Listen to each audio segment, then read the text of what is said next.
სპეციალობრივი ასფალტებია მოწყობილი, ანუ თანამედროვე ტექნოლოგიით გაკეთებული. ახლა ეს ყვითელი ფერის გამოყენება ჩვენ ის დახაზვის დროს ახლახან დავიწყოთ, ეს არის ევროპის ძალიან ბევრ ქვეყანაში გამოყენებული, როცა გვერდზე კეთდება ყვითელი ფერი და შუაში კეთდება თეთრი ფერი. სიჩქარე გაქვთ? ხორა გაქვთ.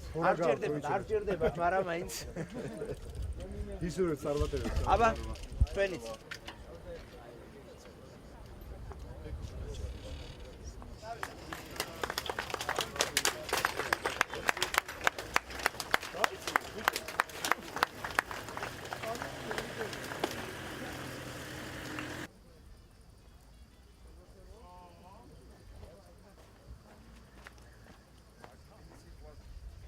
პირველში უნდა აღვნიშნოთ დღეს სრულად ყველა ობიექტი უკვე მზად არის, სრულ მზადყოფნაშია საქართველოს. მინდა თითოეულ კომპანიას, თითოეულ ხელმძღვანელს, განსაკუთრებით ქალაქის მერიას, ოლიმპიური კომიტეტს და რა თქმა უნდა საორგანიზაციო კომიტეტს მადლობა გადაუხადო იმისთვის, რომ საკმაოდ დიდი სამუშაო გაწიეს და ყველა ღირსეულად ეს გამოცდა ტესტი ჩააბარს. რა თქმა უნდა, სპორტისა და ახალგაზრდობის სამინისტროს თითოეულ თანამშრომელსაც.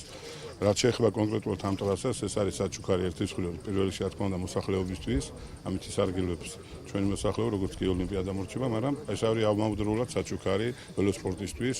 ესეთი ტრასა ამ ხარისხს არ ქონდა საქართველოს და დარწმუნებული ვარ, რომ ამ საჩუქარსაც სათანადოდ მიიღებენ ჩვენი სპორტსმენები და გვასახელებენ და საერთოდ ამ სპორტისთვის ეს არის ძალიან მნიშვნელოვანი ინვესტიცია. ეს არის ძალიან მნიშვნელოვანი გზა, რომელიც ამ ოლიმპიადის ფარგლებში იქნება გამოყენებული ველოსპორტისთვის, ხოლო შესაბამისად შემდეგ უკვე რჩება ქალაქს და მნიშვნელოვნად გაადვილდება მოძრაობა. ეს არის აბსოლუტურად თანამედროვე სტანდარტებზე დაფუძნებული გზის 12 კილომეტრიანი მონაკვეთი, ოდნავ მეტი, რომლის სამუშაოებზე 6 მილიონ ლარამდე დაიხარჯა, გაკეთდა გზა მთლიანად ოლიმპიური სოფლიდან თემქის ჩასასვლელამდე, ასევე თემქაზე გაკეთდა ახალი ასასვლელი პანდუსი და სადაც წლების განმავლობაში იყო მოუწესრიგებელი გზა და იყო პრობლემა ამ თვალსაზრისით, ეს პრობლემა მთლიანად მოიხსნა დღის წესრიგიდან და მთელი ზღვის პერიმეტრზე ჩვენ დღეს გვაქვს მოწესრიგებული გზა, აბსოლუტურად თანამედროვე წესებზე და სტანდარტებზე დაფუძნებული გზა. მინდა წარმატებები უსურვო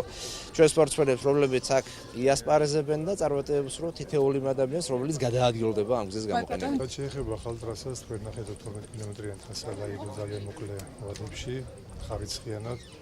ეს არის ჩვენი ველოსპორტსმენებისთვის ერთ-ერთი ეტაპი, მეორე ეტაპი გვაქვს, რომ დიღმის ტრასაზე არის მეორე ეტაპი.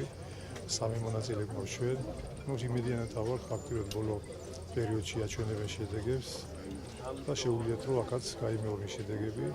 აქ ზღვის ტერიტორიაზე იქნება, ბიჭების იქნება 3 წრე, გოგონებისთვის 2 წრე. და სპორტსმენები განწყობილები არიან, ჩვენ ყველაფერი გავაკეთეთ იმისთვის, რომ მომზადებული იყვნენ. და ახლა ვერით შედეგებს ყველა სახეობაში. იმედიანად ვარ, ის რომ ეს ბოლო შტრიხი უკვე და დაესვა წერტილი ამით, რომ ყველა ობიექტი, ყველა ტრასა შერემონტებული და გაკეთებულია. ამით რა თქმა უნდა, ჩვენ უკვე ვამაყობთ, დიდი მადლობა მინდა უთხრა ქალაქის მერიას, ცენტრალურ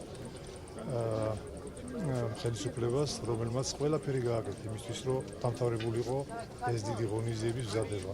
ეხლა არის სპორტსმენებზე, რა თქმა უნდა, იმათ შედეგებზე დამოკიდებული ჩვენი წარმატება.